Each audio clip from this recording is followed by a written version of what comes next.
The Sacrifice of a Sleepwalker, Part 1, Sam's Story.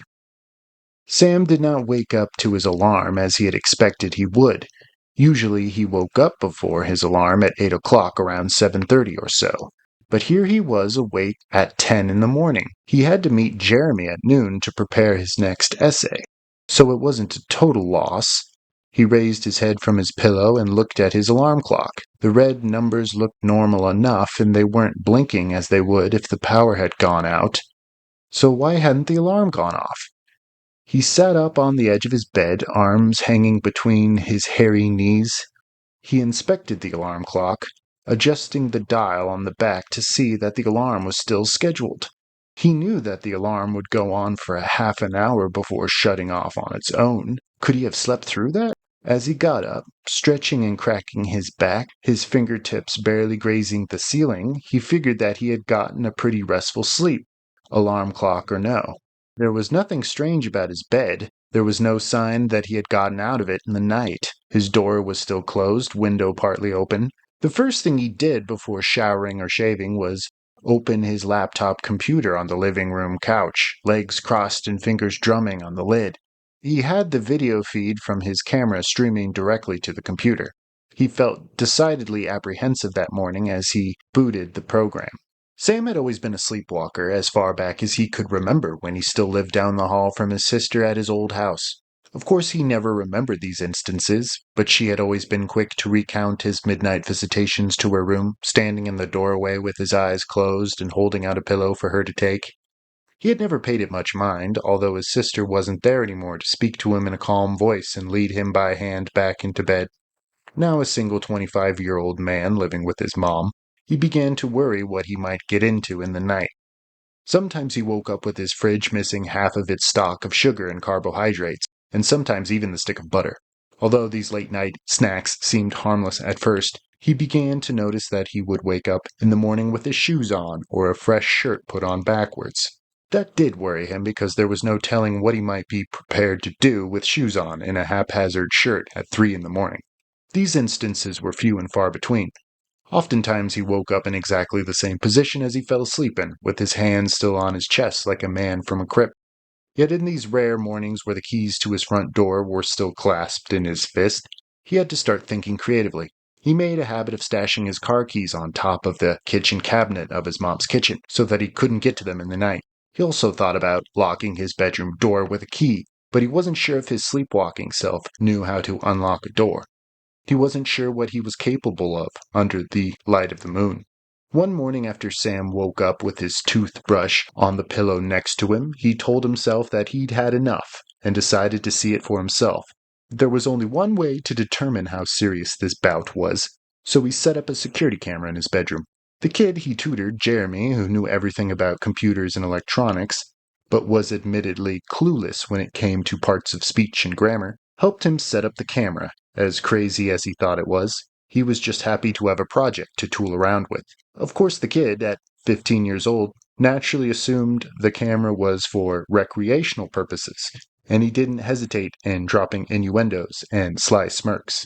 Part of him was scared to know what he might capture on tape. He only had cameras in his bedroom and kitchen. If he got into anything else beyond that, then God help him, but he was hopeful that it was something as harmless as a late-night drink from the milk carton. Sam had his security cameras running for an entire month in his room, and every morning he fast-forwarded through the recording to find that the most movement he ever made was rolling over a few times in the night. He continued to record himself and review it the next morning, confident that he would come away clean yet again. He opened the file from the 5th, which he knew was today's date, and then did a double take. There were files for the 6th and 7th as well. He ignored these, sure they would be empty files he mistakenly created. Opening the 5th, he did his usual fast-forward hop in time, watching his own dark mass as it jerked suddenly to roll over, while mostly lying still. And then light appeared to slide across the floor and bend from the window, and Sam's sleeping form remained as always. The time stamp on the file told him when he reached 8 o'clock, and he played it at normal speed. It was strange to see, like he was drugged or even dead, unmoving beneath the covers and breathing low. Sam sped forward to 10 o'clock, to the point where he knew he had woken. The timestamp showed him that it was now evening, and the sunny slivers of light receded with the setting sun. Sam hadn't moved from his position on his stomach. As the timestamp sped forward into the early morning hours of the 6th, Sam placed a cool hand on his forehead. What did this mean exactly? That he had slept for what, 2 days? He stopped the tape again at 8 o'clock, April the 6th, and the alarm went off on its usual schedule. Sam didn't so much as stir, however.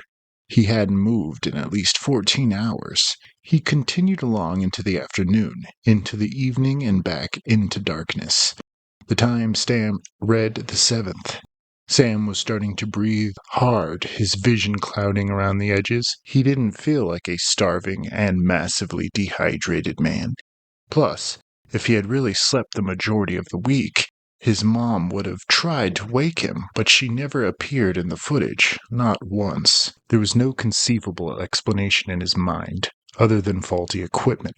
He made plans to dismantle the cameras after work. The loud noise of grinding metal caught his attention, and as he opened his front door, he was immediately met with oppressive smoke, and he saw the black mass towering over the house roofs. Then an explosion rocked the neighborhood as the neighbor's propane tank went off, and Sam was thrown out of his slippers, back into the living room. Part 2. Jeremy's Story. Matt turned his truck off the dirt road with a bump that tossed their weight and caused Jeremy's seatbelt to lock and bite into his collarbone. They parked it behind a screen of trees and jumped out, their feet crunching with gravel, neatly dusted with ash. The sun barely peeked through the smoke cloud, reduced to a copper penny in the sky. Stained with dirty blood, the lighting was odd, like looking through a pair of tinted sunglasses. That campfire smell was undeniable.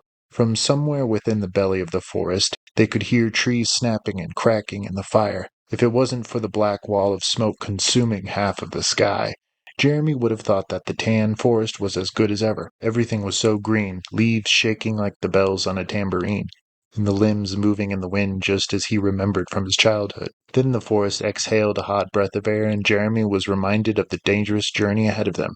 Matt and the young man exchanged a solemn glance as Matt fumbled to strap his gloves on over his hands. He was decked out in riding gear, including a heavy vest, cargo pants, boots caked in mud, and the chrome helmet tucked under his armpit. Jeremy was not dressed for the expedition, only a pair of running shoes to aid him in a quick getaway if need be. They piled onto the ATV, Matt at the front and Jeremy in the back with his arms demonstrating the grip of life around his midsection. Matt knew the woods as well as he did, maybe even better. Up ahead they were sure to join with a path that would lead them right to their old neighborhood and, hopefully, to Sam. In this way they would avoid all major roads and roadblocks. This fire was beyond serious at this point. It had burned for a total of 3 days, eating up and spitting out over 8,000 acres of forest and 100 homes, and it was only 40% contained. Firemen from all over the state and from adjoining states were crawling all over the area to ensure that no one breached the security line and entered the fire zone. The real fear was that there would be looters or frenzied families hoping to go back for one last forgotten item. But who would suspect that someone would be stupid enough to cut around all that security and pass right into the heart of the fire? After they strapped on their dust masks, Matt fired up the ATV and they climbed up a hill and into the trees. Signs of activity were all around them. Overhead they heard a helicopter pass entirely too close, so close that the noise consumed all of Jeremy's senses and left him in a rattling void of teeth and nails. They heard the surplus of water fall only seconds later, somewhere to their left, and the fire responded with more angry crackling and sizzling. Jeremy dug his face into Matt's back. Matt's ATV roared at the crest of the hill, and they were blinded by hot, yellow light directly in front of them. The fire burst at their presence like a flash of radiation from the sun, consuming trees like matchsticks and flicking them over. Matt veered with a hard right, and they were suddenly parallel with the fire. A blanket of smoke seemed to drift down through the treetops to curl around their heads. Jeremy breathed through Matt's shirt, his eyes overflowing with water. The helicopter was back, and they watched as the smoke and flames danced in the sweeping air, reaching up to snag the flying machine from its perch. Jeremy screamed as a wash of water exploded around them, not as a rainy day trickle, but as a tidal wave that upended their vehicle and left them skidding through the wet ash and timber. As soon as Jeremy's world stopped spinning, he raised his head to look out on a desolate landscape of black skeletal fingers. white smoke rising off the earth like steam. Matt stooped down over and helped him sit up. The ATV was on its side, its motor still running and its body vibrating against a standing tree. The noise of the helicopter thinned out above them, allowing for the fire to resume its cackling babble uninterrupted. Shakily, they remounted the ATV and put the fire's mouth at their backs. Soon a familiar trail sprung out of the smoke, and they took it. They could only pray that Sam's neighborhood was still untouched by the fire. Up ahead, the sky looked clear, but there was no telling how much time they had. Again, Jeremy lost himself in thought. Returning to the moment he first punched Sam's number into his phone and sat through the rings, his heart throbbing in his chest. But a woman answered, and Jeremy's heart stopped. "Hello?" he said. "Is this Sam Talbert's phone?" The voice cleared and then cracked, hesitating. "This is his mother," she said. "I have his phone." "Oh, hello, Mrs. Talbert. This is Jeremy, the student he's tutoring. I was so sorry to hear about your home. I hope you've left safely." "Well, yes. How do you know who I am?" "Mrs. Talbert, I'm Sam's friend." The voice did not lighten. "Sam isn't with me. I packed up days ago. He was staying with me. He wanted to stay. So I left him. There's no way I was staying with all that smoke." "You left him and didn't tell anyone?" "Well, why should I?" the voice shot back. "He has a job to do. He knows what he's agreed to. My people are counting on his burnt offering." Jeremy shook off the memory and counted down from 100 in his head. That phone conversation had ended a short 2 hours ago, enough time for him to call as many numbers as he could, trying to contact the fire personnel up in the area of greater danger. He begged and pleaded with a handful of receptionists, insisting that his friend was up there in the fire and wouldn't leave. He was told that this was impossible a few times, and another few times Jeremy was told that emergency teams would be sent in right away. But it may take hours for these men to get organized, and to leave their posts and scour the area. Apparently some houses had already caught fire, and it was unsafe for anybody to go up there until they could get a feel for the situation. This is when he called up his older brother's friend Matt and asked if he could get his ATV ready. When they rolled up into Alex's neighborhood, they were met with a ghost town of abandoned vehicles in the road, open doors to houses, upended garbage cans. Of course, there wasn't a soul in sight, and none of the cars were occupied or speeding away from the massive black cloud looming over the city. A few houses had even caught fire, they soon realized, as propane tanks were going up like bombs. Jeremy shouted directions to Sam's house, down a few side streets and past numerous cul-de-sacs choked with smoke. Then they started to notice the white vans parked on every street corner, with some of their sliding doors open to reveal the expensive monitors and equipment inside. These vans had antennae in their roofs, and monitors were lit and blinking inside. Turning right at the next stop sign, they were greeted with a full movie set of cameras, lights, reflective screens, cables, and even green screens, serving as an obstacle course in the middle of the road. Still, there were no people manning this equipment. Jeremy's first thought was that the news crews recording the event had become so overwhelmed by smoke that they had abandoned their equipment, but he had a hard time swallowing this. Up the next block, his suspicions were founded when he saw a mass of people collecting in one of the cul-de-sacs. Some were dressed as pedestrians in all manner of casual clothing in all ages, and the rest wore what looked like blue rain suits without any markings. These were the people manning the camera equipment, which included dollies and cranes that allowed them to capture aerial shots. The men and women were acting out skits beneath the cameras, clutching each other, pointing up at the sky, and screaming as they ran. About half of them heard the ATV as it sped into view, and they stopped, either looking away from their camera eyepieces or halting in mid-step, breaking character for a moment to perceive this new alteration to their script. They stopped the ATV at the mouth of the cul-de-sac until all eyes were on them. "No, no," a woman in one of these plastic suits declared, marching toward them with a clipboard. She wore a clear surgical mask over her mouth and nose, a clear tube running into the front of her uniform and hissing with oxygen. "Where's your mark? You aren't supposed to be in this scene. Let me see your badges." "What's going on here?" Matt demanded. A few of the actors laughed, their faces exempt from the oxygen masks but unhindered. Realization filled the woman's face as she realized that Matt and Jeremy were not supposed to be there. She turned to scream at one of the other men, and Matt took that as his cue to rev his engine and speed up the street, upending some equipment along the way and leaving the large hot lights to smash on the pavement.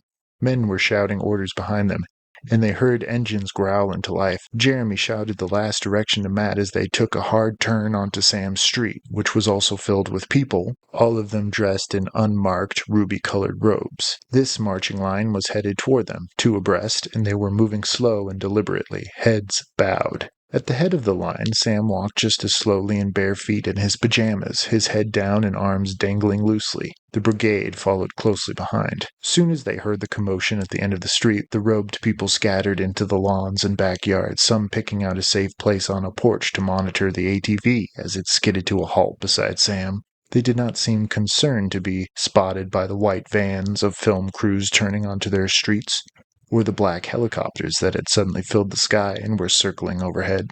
Jeremy hopped off the back to shake Sam, but he was fast asleep and unresponsive. With Matt's help, they guided Sam into a sitting position between them, where he instantly relaxed his neck and allowed his head to rest on Matt's shoulder. The white vans were speeding closer now, and Matt waited for Jeremy to take the back seat before peeling out, the robed men and women twisting their necks to watch them disappear up the street. The last thing Jeremy saw, looking back over his shoulder before cutting through the woods and regaining one of the wooden paths, was a wall of these red-robed figures populating the street again. The vans had even stopped, and men with cameras on their shoulders pushed past the worshippers to film the young men's escape. As soon as Matt burst onto the dusty forest path they were hoping for, a helicopter swooped into view above the dead crop of trees some 1,000 yards away from them.